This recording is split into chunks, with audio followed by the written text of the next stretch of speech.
BCB নির্বাচন পেছানো সহ ৩ দাবিতে ৪৮ ক্লাব সংগঠকের আলটিমেটাম।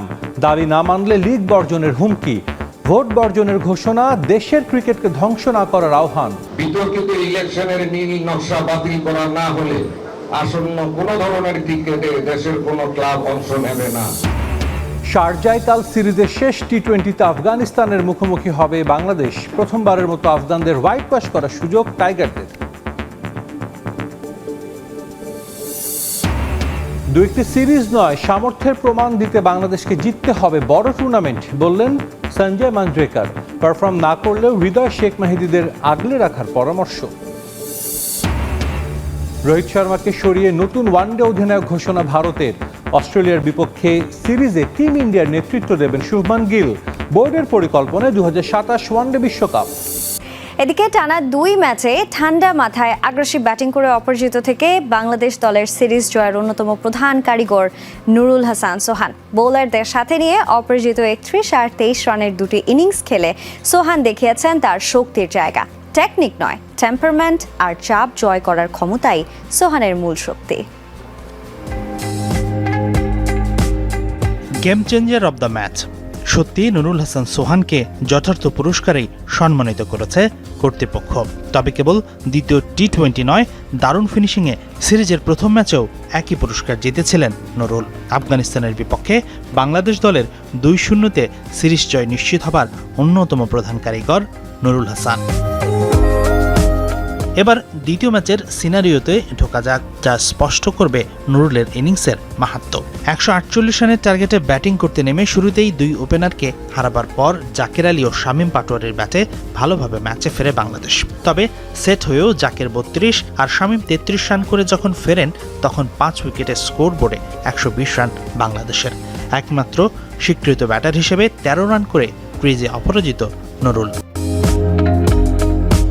এমন পরিস্থিতিতে খুব ক্যালকুলেটিভ রিস্ক নিয়ে রান চেস করে গেছেন সোহান। মোহাম্মদ নবীর করা 16তম ওভারে 2 ছক্কা হাঁকিয়ে 16 রান তুলে কমিয়ে আনেন রানের চাপ। তবে পরের ওভারে আবারও প্যানিক বাটন প্রেস করে বাংলাদেশ।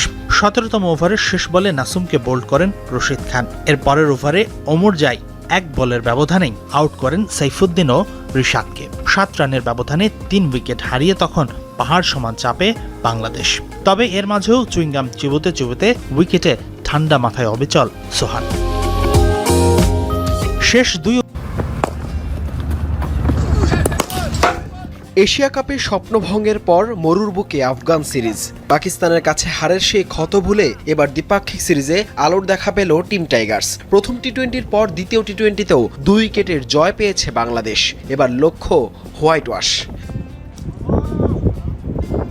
পরপর 2 দিন ম্যাচ খেলার ধকল কাটাতে শেষ টি-20-র আগে বিশ্রামেই কাটাচ্ছে ক্রিকেটাররা। নেই কোনো প্রি ম্যাচ সংবাদ সম্মেলনও।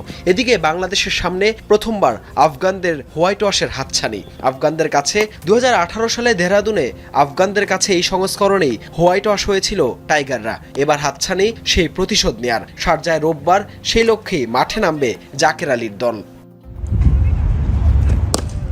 পরিসংখ্যানের খাতা আফগানদের বিপক্ষে সবশেষ 6 টি-20-র 5টিতেই জয় পেয়েছে টিম টাইগার্স। মাঝের একটি পরাজয় টি-20 বিশ্বকাপের সেমিতে যাওয়ার পথে সেই তিক্ততা। সব মিলিয়ে এই সংস্করণে 15 দেখায় আফগানদের জয় 7টিতে। বিপরীতে বাংলাদেশ জয় পেয়েছে 8 ম্যাচে।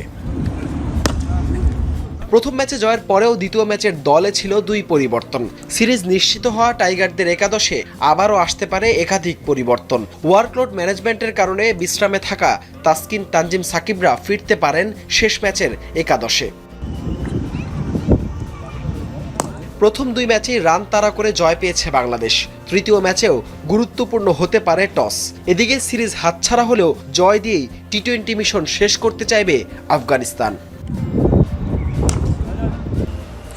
এনসিএল টি-20-তে টেস্ট খেলুড়ে ব্যাটারদের রানের বন্যা বিপিএল এর জন্য যেন বার্তা দিয়ে রাখলেন সাবমান মুমিনুলরা। জাতীয় দলের ব্যস্ততায় তরুণ খেলোয়াড়রা নিয়মিত সুযোগ পাচ্ছেন, সেই সাথে অভিজ্ঞ ব্যাটাররা নিজেদের সামর্থ্যের প্রমাণ দেখাচ্ছে। সিলেট থেকে ন্যাশনাল ক্রিকেট লিগের হালের খবর জানাচ্ছেন আবু নাঈম। 2025 বিপিএলে দল পাননি মুমিনুল হক সৌরভ, সাদমান ইসলামরা, কিন্তু তারাই এনসিএলে খেলছেন হাত খুলে। কেউ শতক করছেন, কেউ বা ধারাবাহিকতা বজায় রাখছেন। চোখের পলকে যেন বদলে গেছে খেলার স্টাইলটাও। এনসিএল 2025-এ প্রথম শতক এসেছে সাদমানের ব্যাট থেকে। 61 বলে 101 রানের ওই ইনিংসে 68 রানই করেছেন বাউন্ডারি ওভার বাউন্ডারি হাঁকিয়ে। গেল বিপিএল এর দল না পাওয়ার জবাবটাই দিলেন কিনা সাদমান কে জানে। তেমন জবাব বলতে টি-20 মানে বিজেপি নির্বাচন নিয়ে নাটকীয়তার শেষ নেই। শনিবার আলটিমেটাম দিয়েছে ঢাকার শীর্ষ ক্লাব কর্তারা। নির্বাচন না পেছালে আন্দোলনের পাশাপাশি ঢাকা লিগ বয়কটের হুমকিও দিয়েছে এই সংগঠকরা। রবিবার কোর্টে শুনানি হবে আলোচিত 15 ক্লাবের। সোমবার নির্বাচনে কি হবে নতুন মোড়, সাইফুল রূপক জানাচ্ছেন বিস্তারিত। বলছিলেন একটা নাটক হয়েছে, নাটকের নাম কেউ বলে, নাটকের নামটা হচ্ছে কে সত্যি কে মিথ্যা। আমি সত্যি কথা বলতে গেলে শুধু কি নাটক, কেউ কেউ তো বলছেন বাংলাদেশ ক্রিকেট বোর্ডের নির্বাচন যেন পুরোই সিনেমা। গল্পের শেষ নেই, সাসপেন্স আর অ্যাকশনে ভরা। ক্লাইম্যাক্সে কি আছে? 6 অক্টোবর নির্বাচন গড়াবে তো। নির্বাচন প্রক্রিয়ায় নানা অনিয়ম দেখে ইতিমধ্যেই প্রার্থিতা প্রত্যাহার করেছেন 15-এর অধিক ক্লাব কর্তা। শনিবার ঢাকা লিগের শীর্ষ ক্লাবগুলোর সংগঠকরা একাট্টা হয়ে করেছেন প্রতিবাদ। পরিচালকদের ভোটের লড়াইয়ে এখন মোহামেডান, আবাহনীর মতো ঐতিহ্যবাহী বড় ক্লাবগুলোর কোনো প্রতিনিধি নাই। নির্বাচন পেছানোর দাবি তাদের, করা আলটিমেটামও দিয়েছেন। 5 অক্টোবরের মধ্যে উত্থাপিত দাবি পূরণ না হলে সকল ক্লাব ও সংগঠকদের পক্ষে বৃহত্তর অসহযোগ আন্দোলনের কর্মসূচি ঘোষণা করছি। বিতর্কিত ইলেকশনের নীল নকশা বাতিল করা না হলে আসন্ন কোনো ধরনের টিকেটে দেশের কোনো ক্লাব অংশ নেবে না। আমরা সচেতন নাগরিক ও ক্রিকেট সংগঠক হিসাবে বাংলাদেশ ক্রিকেটের স্বার্থে আলোচনার দুয়ার খুলে দিচ্ছি। ঢাকা লিগের কর্তারা বেঁকে বসলে বড় ক্ষতি হবে ক্রিকেটারদের।